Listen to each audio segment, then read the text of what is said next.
For now, though, let's tell you about the Department of Environment, Forestry and Fisheries.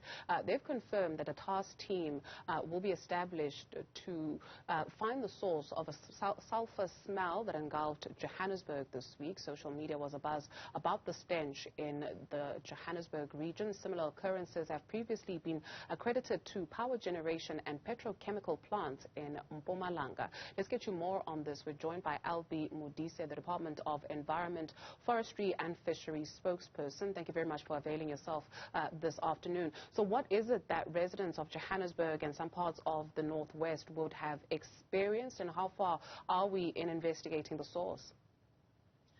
Very good afternoon, and we appreciate the opportunity to update South Africans. The reports obviously of a stench that were hung over regions of Gauteng and the Northwest Province. And of course, we've experienced the stench ourselves residing in this part of the country.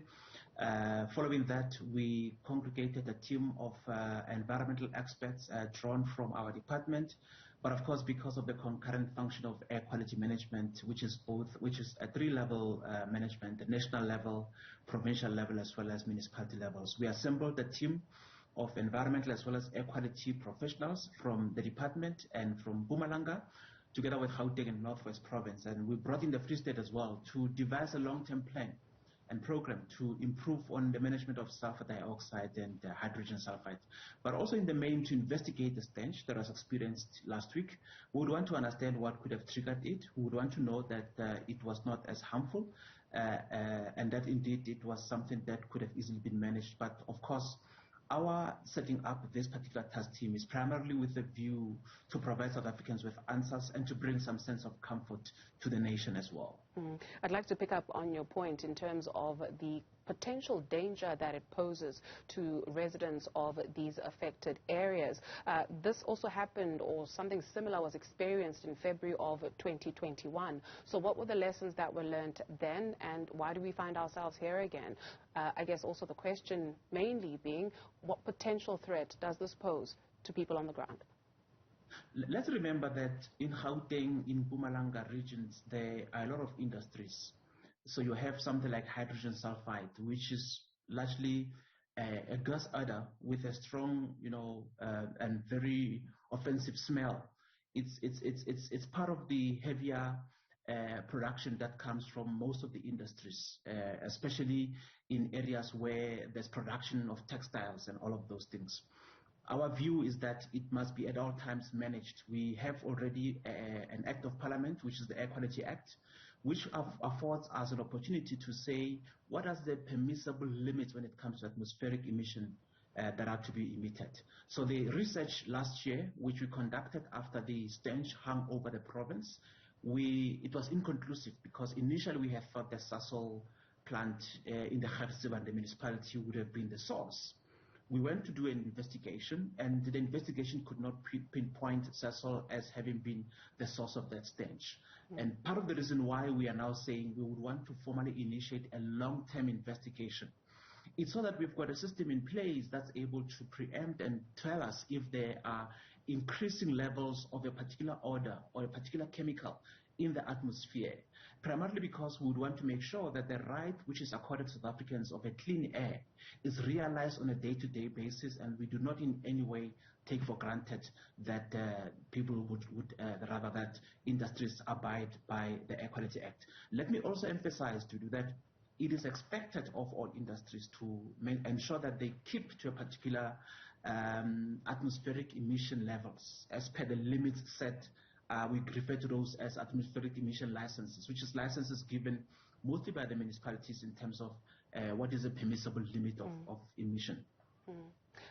I'm very glad you helped us understand that. Thank you very much. So when we talk about the acceptable levels of the chemicals and you look at the long-term plans or the long-term solutions, you mentioned that the onus is on the industries to comply with that act, but do we have inspectors from the department that can go on a monthly basis, a fortnight basis to also actually check? Can you leave it to these industries to just guard themselves or be the gatekeeper? No, not actually. So within the legislative framework that governs air quality, We also have the environmental management inspectorates, commonly referred to as the green scorpions. Now, the green scorpions' responsibility is that whenever a problem like this arises and the air quality practitioners are able to say the source of this stench or the source of this sulfur dioxide that's hung over area is because of company A, they are the ones who go there, do an inspection and make sure that if that company had not stuck to the recommended or the prescribed emission levels, then there's punitive measures that will be visited upon that particular company. So we do at all times ensure that we use instruments of the law to ensure that the right to a clean air is enforced, is entrenched, and that you and I as South Africans should enjoy that right. I do worry, though, especially since the report from last year came back inconclusive. Look, one of the reasons why, if you look at the terms of reference for this year's group, is not to look at the stench that happened last week. It's to look at, have a much more proactive long-term approach, because with the inconclusive nature of last year's report, we're beginning to see that we need to make sure that we have a full program in place that's going to help us to come up with interventions and strategies that are going to assist us to detect and, if possible, to pinpoint the source of similar stenches. So you can rest assured that we have this initiated intervention, which came about from the meeting of the 9th of June last week. It's geared towards making sure that we move beyond just the origins of the sulfurous odor, which in all likelihood is, but to also looking at the experiences going forward. How do we make sure that we deal with those problems? So we look at the long-term intervention more than just a one moment experience.